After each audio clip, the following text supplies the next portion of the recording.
नमस्कार। अगर लिनक्स या टर्मिक्स इस्तेमाल करते हैं तो अक्सर कुछ अजीब से कोड्स देखने को मिलते हैं, है ना? कभी सोचा है कि उनका मतलब क्या होता है? तो आज हम फाइल परमिशंस के इसी रहस्य को खोलने वाले हैं। यही वो चीज है जो किसी भी सिस्टम को सुरक्षित रखने की असली चाबी है। हाँ, यही RWX XR कमांड लाइन पर ये अक्सर दिखता है। देखने में थोड़ा अजीब लगता है, पर ये कोई एलियन कोड नहीं है।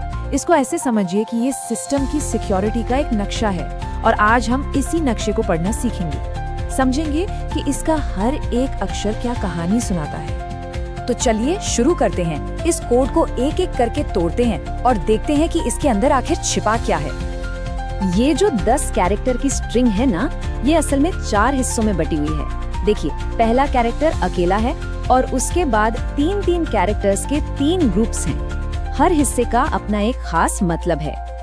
चलिए इस पहेली के पहले टुकड़े से शुरू करते हैं। मतलब सबसे पहला कैरेक्टर, ये हमें कहानी की शुरुआत बताता है कि हम एक फाइल से डील कर रहे हैं, एक फोल्डर से या फिर किसी और चीज से। देखिए, एक छोटा सा अक्षर कितनी बड़ी बात बता देता है। अगर माइनस है तो ये एक नॉर्मल फाइल है, डी का मतलब है डायरेक्टरी यानी एक फोल्डर, और एल का मतलब है एक शॉर्टकट जिसे सिंबॉलिक लिंक कहते हैं। पहले कैरेक्टर के ठीक बाद जो अगले 3 कैरेक्टर्स का सेट आता है, वो फाइल के ओनर यानी मालिक की परमिशंस को दिखाता है। इस केस में RWX का मतलब है कि ओनर के पास रीड, राइट और एग्जीक्यूट मतलब तीनों अधिकार हैं। अगला जो 3 कैरेक्टर्स का सेट है वो ग्रुप के लिए है। अब यहाँ RX लिखा है, जिसका मतलब है कि ग्रुप के मेंबर्स फाइल को पढ़ सकते हैं और चला सकते हैं, लेकिन वे इसे बदल नहीं सकते। क्यों? क्योंकि राइट की परमिशन यानी W यहाँ पर नहीं है। और आखिरी के 3 कैरेक्टर्स ये अन्य यानी बाकी सभी यूजर्स के लिए हैं। R साफ साफ बताता है कि सिस्टम के बाकी सभी लोग इस फाइल को सिर्फ पढ़ सकते हैं। वो ना तो इसे बदल सकते हैं और ना ही इसे एग्जीक्यूट कर सकते हैं। ठीक है, तो हमने कोड को तो हिस्सों में तोड़ लिया है। अब असली मजा शुरू होता है, ये समझना कि असल में कौन क्या कर सकता है।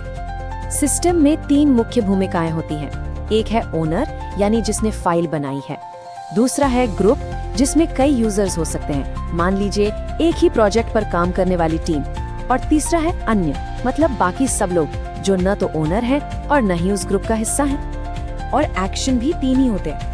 R यानी रीड जिससे कंटेंट देखा जा सकता है, W यानी राइट जिससे उसमें बदलाव किए जा सकते हैं, और X यानी एग्जीक्यूट जिससे कोई स्क्रिप्ट चलाई जा सकती है। हाँ, डायरेक्टरी के लिए X का मतलब थोड़ा अलग है। इसका मतलब है उस फोल्डर के अंदर जाने की इजाजत।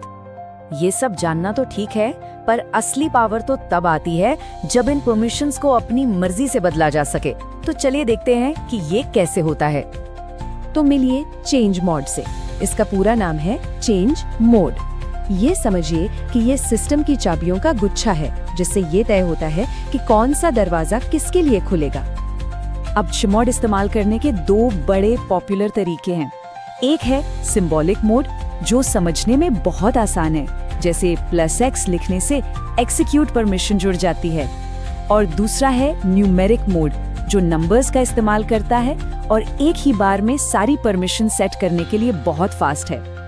न्यूमेरिक मोड का गणित भी बहुत सीधा है, बस 3 नंबर याद रखने हैं। रीड की वैल्यू है 4, राइट की 2 और एग्जीक्यूट की 1। अगर किसी को सारी परमिशंस देनी है तो बस इन नंबर्स को जोड़ दीजिए, 4 + 2 + 1 यानी 7। अगर सिर्फ रीड और राइट देना है तो 4 + 2 यानी 6। सिंपल।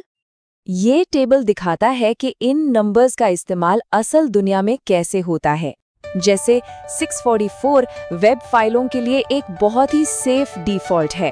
600 का मतलब है कि फाइल एकदम प्राइवेट है, सिर्फ ओनर ही उसे देख और बदल सकता है। और जैसा कि यहाँ दिख रहा है, 777 से दूर रहने की सलाह दी जाती है, और हम जल्द ही जानेंगे कि ऐसा क्यों। अच्छा, परमिशंस बदलना तो एक बात है, पर क्या हो अगर फाइल का मालिक ही बदलना हो? यहीं पर चोन यानी चेंज ओनर कमांड काम आती है। लेकिन एक बात याद रखनी है, ये अधिकार बहुत बड़ा है, इसलिए ये आमतौर पर सिर्फ एडमिनिस्ट्रेटर के पास ही होता है। चलिए अब सबसे जरूरी हिस्से पर आते हैं। इन परमिशंस का इस्तेमाल करके अपने सिस्टम को असल में सुरक्षित कैसे बनाया जाए। ये नंबर 777 देखने में शायद लकी लगे, पर लिनक्स की दुनिया में ये खतरे की घंटी है। 777 का मतलब है कि सिस्टम पर मौजूद कोई भी इंसान उस फाइल के साथ कुछ भी कर सकता है, उसे देख सकता है, बदल सकता है या चला सकता है। ये सुरक्षा के सबसे बड़े नियम, जिसे प्रिंसिपल ऑफ लीस्ट प्रिविलेज कहते हैं, उसका सीधा सीधा उल्लंघन है। वो नियम कहता है कि किसी को सिर्फ उतने ही अधिकार दो जितने उसके काम के लिए जरूरी है, एक भी ज्यादा नहीं। तो फिर सही तरीका क्या है? देखिए, निजी फाइलों को 600 पर सेट करना चाहिए। जो स्क्रिप्ट्स दूसरों को चलानी है उन्हें 755 दे। वेब सर्वर पर फाइलों के लिए 644 और डायरेक्टरीज के लिए 755 एक अच्छा स्टैंडर्ड माना जाता है। और सबसे जरूरी बात, समय समय पर इनकी जांच करते रहना बहुत जरूरी है। और जांच कैसे करें? ये एक बहुत ही आसान सी कमांड है। ये कमांड /var www डायरेक्टरी में उन सभी फाइलों को ढूंढ निकालेगी जिनकी परमिशन खतरनाक तरीके से 777 पर सेट है। ये अपने सिस्टम को सुरक्षित रखने का एक बहुत ही पावरफुल तरीका है। तो आज हमने इस 10 कैरेक्टर की स्ट्रिंग के रहस्य को खोला, ओनर, ग्रुप और अन्य की भूमिकाओं को समझा, रीड, राइट, एग्जीक्यूट के एक्शन को जाना और चमोड कमांड से कंट्रोल करना भी सीखा।